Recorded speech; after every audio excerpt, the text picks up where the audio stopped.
नमस्कार मंडळी, मी रेश्मा पाटील वसईकर रेश्मा ह्या यूट्यूब चॅनलमध्ये तुमचं हार्दिक स्वागत करीत आहे. मंडळी, आज मी माझ्या मामाच्या गावी सफाळे विराथन खुर्द येथे आले होते. तर आता मी जरा मामाच्या वाडीत जायला निघालो होतो. मामाच्या वाडीत जातानाचा जो रस्ता आहे हा रानातून जातो. तर तुम्हाला ह्या व्हिडिओमध्ये ह्या रानात जाताना कोणती कोणती फळं वगैरे आपल्याला पाहायला मिळतील, खायला मिळतील, ते ह्या व्हिडिओत पाहायला मिळेल. त्याशिवायच इथलं जे वातावरण आहे म्हणजे जंगलातलं वातावरण कसं पूर्ण झाडी वगैरे असते, हिरवगार असतं. आपल्या जे शहरात राहणारे जे लोक असतात त्यांच्या वाट्याला फारसं हे पाहणं येत नाही. तर गावाकडे आल्यावर हे सगळं आपल्याला पाहायला मिळतं आणि तो आनंदच एक अवर्णनीय असतो. तर तो आनंद तुम्हाला ह्या व्हिडिओद्वारे दाखवण्याचा मी प्रयत्न करेल. चला तर मग आता आपण रानात जायला निघूया.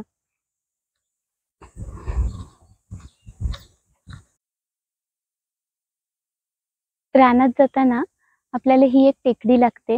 या टेकडीच्या आजूबाजूला आणि टेकडीवर सुद्धा भरपूर झाडं आहेत. अगदी वेगवेगळे प्रकारची झाडं आहेत. आंब्याची, खजुराची, बोरीची, करवंदाची आणि काही झाडांची तर मला नावं सुद्धा माहिती नाहीयेत. तर किती सुंदर दिसते बघा. इथे हे निवडुंगाचं कंपाऊंड केलेलं आहे आणि पुढे आतमध्ये काजूचं एक मोठं झाड आहे. हे बघा किती सुंदर फुलोरा आलाय ह्याला. आणि आता काही ठिकाणी काजू लागले पण आहेत, लहान लहान काजू पण आहेत इथे.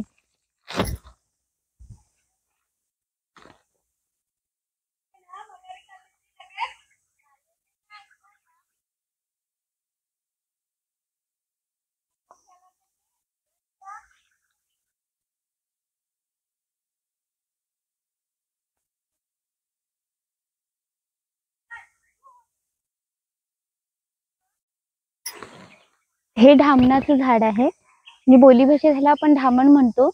आणि असं ह्याला फालसा हे नाव आहे. तर ही जी फळं आहेत ना, आता ही कच्ची आहेत, हिरवी. जेव्हा ही पिकतात ना तेव्हा ही लालसर काळी होतात आणि ही फळं अशीच खाल्ली जातात. शिवाय ह्यापासून सरबत सुद्धा केलं जातं. फालसा सरबत हे जळगावचं एक प्रसिद्ध सरबत आहे.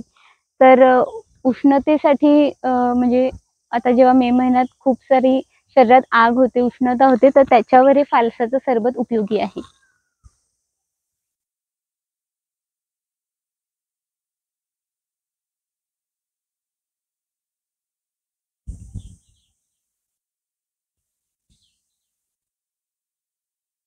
आता आपण करवंदाच्या झाडाजवळ आलेलो आहोत आणि आता इथे बघा किती सुंदर कच्ची करवंद पण आहेत आणि ना आता थोडी करवंद पिकलेली पण आहेत.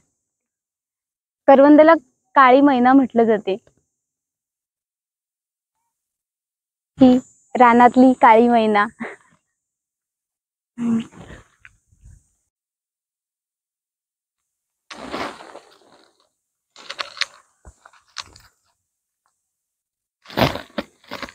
आता आपण थोडस पुढे जाऊयात आणि ते पुढे जाताना हे आमच्या मामाचं आंब्याचं झाड आहे आणि त्याला किती सारे आंबे लागलेले आहेत बघा. पूर्ण झाड आंब्याने भरून गेलेलं आहे.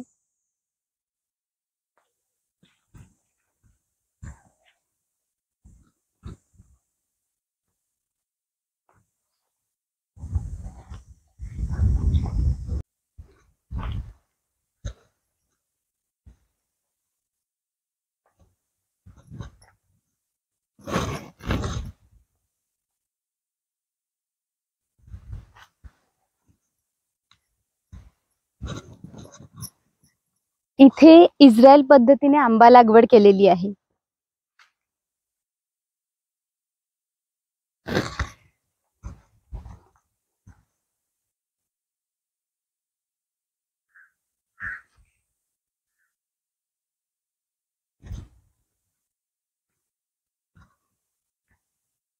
आता आपण मामाच्या वाडीत आलेलो आहोत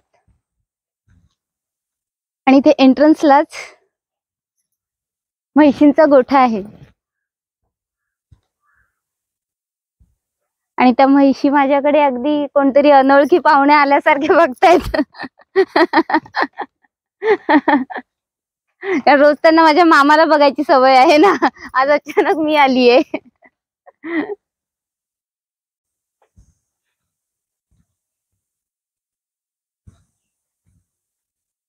इथे ह्या गवताची गंजी आहे ही. भात झोडणीनंतर जे उरतं ना,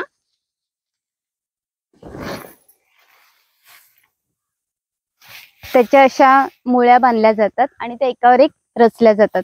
हे गुरांना खाद्य म्हणून ह्याचा वापर केला जातो.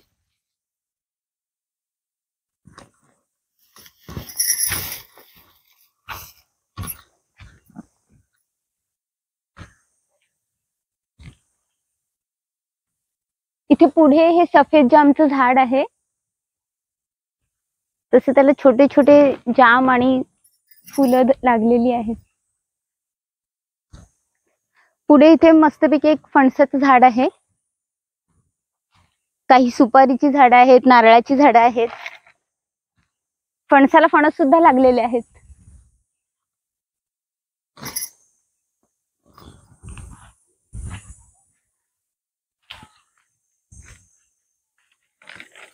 हा बघा किती मस्त.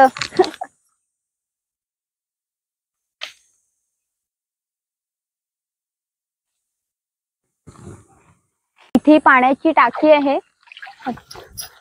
नेहमी पाणी असते इथे, म्हणजे कुठली फळं वगैरे असली तर ती आपण इथे धुवून खाऊ शकतो. आणि गुरांसाठी पाणी वगैरे लागतं, तर मग त्यासाठी ही टाकी बांधली आहे. मंडळी, ह्या व्हिडिओमध्ये तुम्हाला मी माझ्या मामाच्या गावचं निसर्ग सौंदर्य थोडक्यात दाखवलं आहे. तर हा व्हिडिओ तुम्हाला कसा वाटला हे मला नक्की कळवा. व्हिडिओ आवडल्यास व्हिडिओला लाईक करा, शेअर करा आणि माझ्या चॅनलला सबस्क्राईब करा. धन्यवाद.